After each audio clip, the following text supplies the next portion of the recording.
क्या ख्याल है बारान मेरी ऑफर कबूल करेगा?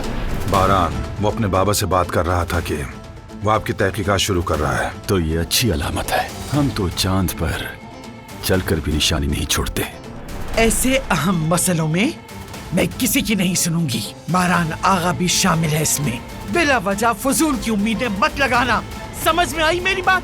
फरहाद काराबे भी यहाँ आ गए हैं। जब तक मैं जिंदा हूँ मैं तुम दोनों को शादी की इजाजत कभी नहीं दूंगी। ये बात अपने जहन में बिठा लो। सईद, बारान और दिलान फिर आ गए। शादी की रात आपने मुझे ये लॉकेट दिया था और कहा था कि ये लॉकेट तुम्हारी माँ ने मुझे दिया था तुम्हें देने के लिए। मेरी अम्मी ने ये आपको कब दिया था? मेरी बेटी मर गई, दोबारा यहाँ मत आना, ये कह के धुतकार दिया मुझे। खुदा के लिए जो भी जानती है सब कुछ बता दीजिए हमें। इसरा, तुम्हारी माँ अक्सर मारदीन वालों से मिला करती थी। शायद दिलान मेरी बेटी जिंदा हो सकती है।